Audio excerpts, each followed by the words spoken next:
Y yo voy a hablar de algo muy diferente a lo que han estado oyendo y voy a intentar responder un poco a la pregunta que era... Yo soy neurogenético, trabajo con la genética. He estado oyendo las últimas preguntas y no he oído los genetistas en el asunto. Realmente al que le dice al neuropediatra que hay algo que tiene una base biológica es el genetista. El neuropediatra nos viene con una muestra, con una historia, y el genetista es el que le dice: tráeme una muestra de sangre o necesito un diente de leche o algo biológico para que yo pueda ver la genética de este niño. Y muchas veces el genetista el que le dice: no, es que este niño tiene este problema y hay que hacer estas cosas. Incluso lo que más voy a hacer esta tarde es una introducción a lo que está previo a eso.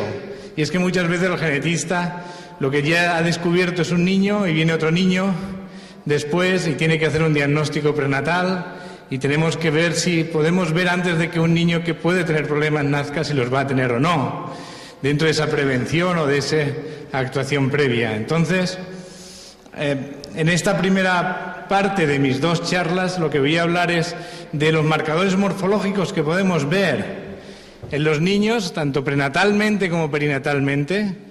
Voy a hablar solo del cerebro, que es de lo que entiendo, no voy a hablar de otras anomalías de otros órganos.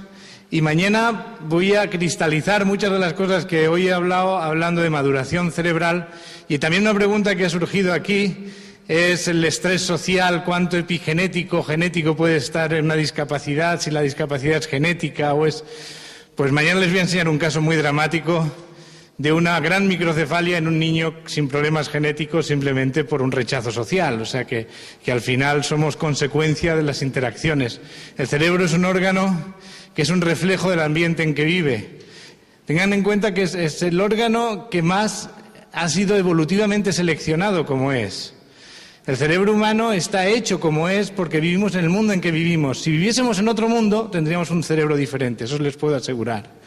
Por eso, cuando mañana una de las conclusiones a las que llegaremos es que, o alguien me ha preguntado alguna vez, entonces, ¿cuál es el estímulo ideal para el cerebro?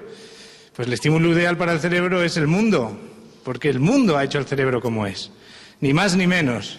No es una PS2 Nintendo jugando al Sudoku, eso no es un estímulo para el cerebro. El estímulo para el cerebro es estar en el jardín jugando, cayéndose, viendo el sol. No es ver la tele ni el diario de Patricia o como se llame eso. Es haciendo cosas con el mundo, ¿vale?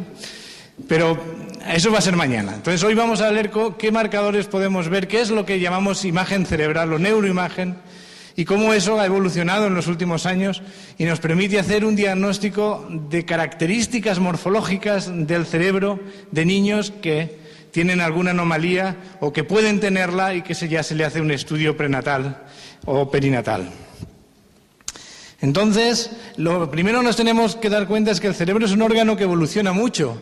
Al principio, todo el sistema nervioso central es un tubo. Aquí debería haber aquí, wow. Es que al mismo tiempo, ahora. Es un tubo, así es que este tubo tiene unas paredes y una cavidad. Y ese tubo después se incurva y va apareciendo una serie de vesículas, como si se fuese inflando un globo en distintas partes, un globo de estos que tiene distintas partes que se ensanchan y otras que se estrechan.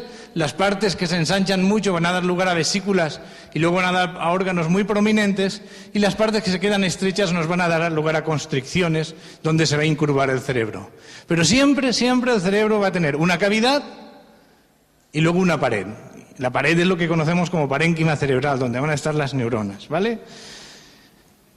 Entonces el desarrollo es algo que ocurre muy dinámico. Aquí tienen un feto humano, la forma que tiene, cómo va cambiando a lo largo del desarrollo.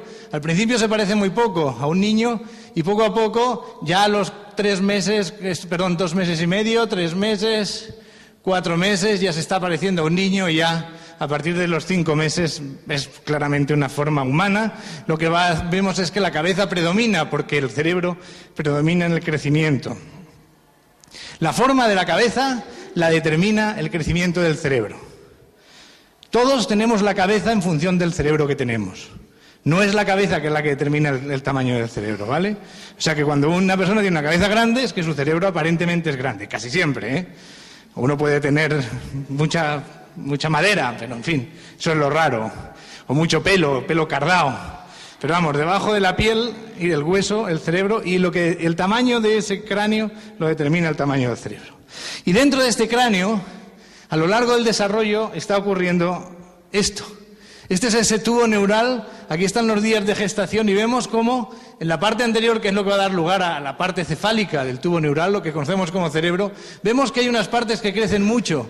Ya veremos mañana que esto ocurre porque aquí hay muchas células que dan divisiones y dan células hijas y se siguen dividiendo y más, de tal forma que lo más predominante en el cerebro humano es esta parte anterior de color rosa, que luego se pliega, como veremos, estamos ya en los 5 meses, el sexto mes. Esto es muy importante, porque al final lo que yo puedo ver es la forma externa. Estos surcos y estas circunvoluciones me van a hablar de cómo se está desarrollando el cerebro, ¿vale? Entonces esto ya es a los 9 meses, el niño nace pues con un cerebro muy parecido al del adulto, y lo más prominente en el cerebro humano es el telencéfalo, donde subyace la corteza cerebral, que es lo que al final nos va a permitir tener un comportamiento y una actitud humana de distinto tipo, como bien sabemos. Bien, vamos a hacer un poco un repaso de esto. Esto es introductorio, porque ahora cuando empiece a pasarles las imágenes que vemos en niños vivos o en fetos vivos dentro de la madre, pues tenemos un poco que recordar estas imágenes, ¿vale? Entonces esto es un feto humano de 40 días, su cerebro es aproximadamente así. Evidentemente aquí, cuando una madre se hace una ecografía, pues se ve ese cacahuete, como nos dicen los ecografistas. Ah, mira el cacahuete y algo que hay que late, dice eso es el corazón. Es muy optimista, casi siempre es el corazón, ¿eh? Muchas veces es otra cosa, pero casi siempre es el corazón, y hay un niño y la madre echa la primera lagrimita y paga los primeros 200 euros. Eso es así. Pero en realidad es así lo que estamos viendo, un embrión muy pequeño. Si tuviésemos una moneda de 2 céntimos de euro sería tan largo como esto. Es decir, aquí sería una moneda de 2 céntimos de euro, sería algo así, ¿vale? Para que nos hagamos una idea del tamaño. A los 50 días ya tenemos un embrión que es así, y esto ya se puede ver más. Aquí ya es cuando el ecografista, en función de lo que te vaya a cobrar y el aparato lo que le dé de sí, pues te va a decir, mira una manecita, o mira, se puede ver algunas cavidades cardíacas, ya se puede ver la vena umbilical y la arteria umbilical, que es esto que está aquí está la placenta, etcétera. Muy importante es esta edad, los 5 meses.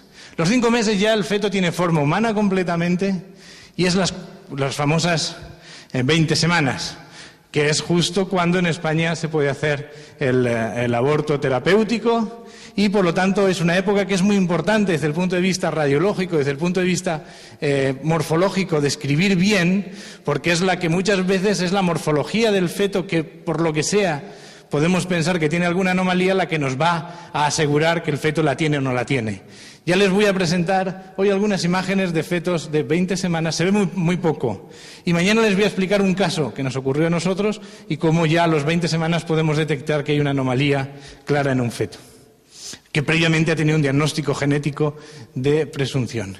Pero es una edad muy importante y en la que hoy en día se está poniendo mucha energía en dar marcadores y más marcadores, porque es muy relevante desde el punto de vista del aborto.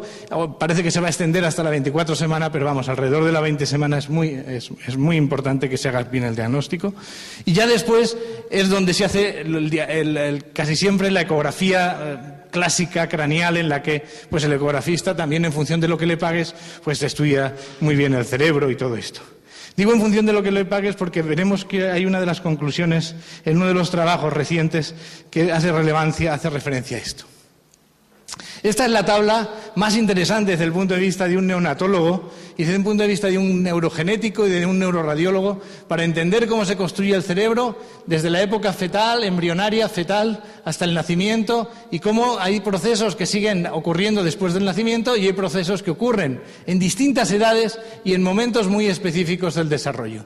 Mañana vamos a entrar más de lleno en esto, pero lo importante es que veamos esto, que aproximadamente entre los 40 y los 60 días es cuando se construye el mapa que va a dar lugar a la corteza cerebral. Y eso es muy interesante porque sabemos que las funciones superiores subyacen en la corteza cerebral y un funcionamiento alterado de cualquier forma, ya veremos que a veces alteraciones sutiles de la corteza cerebral va a llevar como consecuencia una discapacidad intelectual de mayor o menor grado, ¿vale? Entonces podemos hacer este mapa que nos permite ver qué elementos y qué cosas están ocurriendo dentro del cerebro en cada etapa del desarrollo y también qué forma tiene el cerebro en cada etapa del desarrollo, ¿vale?